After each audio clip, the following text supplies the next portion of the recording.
Habari ndugu mtazamaji, karibu tena siku nyingine ambapo leo tutaangalia moja ya somo muhimu kuhusu kwa nini unapata kikohozi cha kujirudia mara kwa mara, au kwa nini kikohozi hakiponi kwa baadhi ya watu. Kutoka nami daktari wako Lenny Komba nikikuletea mada hii kwa undani. Kama uko bado kujiunga nasi, basi bonyeza alama subscribe kisha kengele pembeni yake. Kikohozi ni moja changamoto kubwa sana ambayo inasumbua watu wengi, na baadhi ya watu wanyima raha, hasa katika maeneo ya kazi, hasa kwa wale ambao wanafanya kazi katika mikusanyiko ya watu wengi. Sasa leo nakuletea sababu kwa nini kikohozi kinajirudia mara kwa mara. Sababu ya kwanza ni maambukizi sugu ya bakteria. Maambukizi haya yanaweza kutokana na pneumonia, lakini pia kutokana na shida ya bakteria ya kifua kikuu, na mara nyingi huweza kuambatana na dalili kama kutokwa na jasho usiku, kikohozi chenye makozi ya meupe au makozi yenye damu, lakini pia kupungua kwa uzito inaweza kuambatana na dalili hii hapa. Kwa hiyo ukiona dalili hii, basi ujue una changamoto ya maambukizi ya bakteria ya kudumu, lakini pia unapaswa kuonana na daktari mara moja. Changamoto ya pili inaweza ikawa ni shida ya mapafu. Inaweza ikatokea kwa mfano mtu anakuwa na bronchiectasis, lakini pia ikawa na shida ya nyingine yote ile ya mapafu, au tunaweza tukasema maambukizi ya bakteria katika mfumo wa mapafu. Kwa hiyo inaweza pia ikasababisha mtu akawa anakohoa mara kwa mara. Tatizo jingine ni allergy au nzio, hasa kwa wale ambao wana allergy na vitu fulani kama moshi wa sigara, kama vumbi, kama maua au manyoya.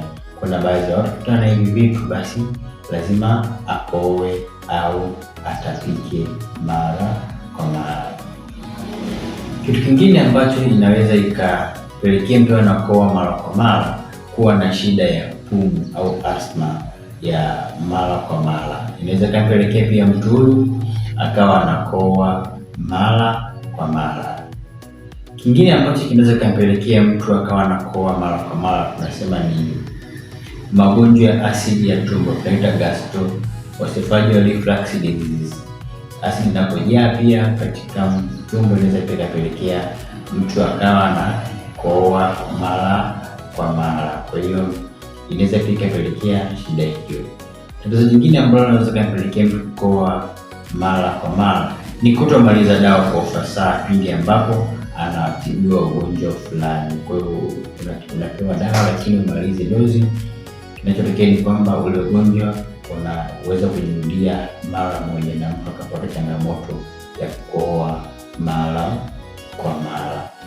Kingine ambacho kinaweza kikampelekea mtu akakohoa mara kwa mara, inaweza kuwa ni dalili ya ugonjwa mwingine, ambapo tunaweza tukasema kuna baadhi ya magonjwa pia moja dalili ni kukohoa. Kwa mfano kuna heni, lakini pia kuna virusi vya ukimwi, lakini pia kuna magonjwa mbalimbali ambayo yanaweza yakashia dalili na kikohozi. Kwa hiyo unapaswa kufanya ikiwa unakohoa mara kwa mara, cha kwanza wasiliana na daktari au mtaalamu wa afya yoyote, au unaweza kaenda kituo cha afya kwa ajili ya matibabu zaidi. Lakini kwa ushauri zaidi, kama unapata changamoto hii hapa, wengine nimeweza kuwashauri na ukasaidiwa na kuendelea vizuri, unaweza kutafuta kwa namba 0767443887. Tutakushauri na utaweza kupata utatuzi wa kitaalamu kabisa. Ulikuwa nami daktari Lenny Komba, nikutakia siku njema na Mungu akubariki.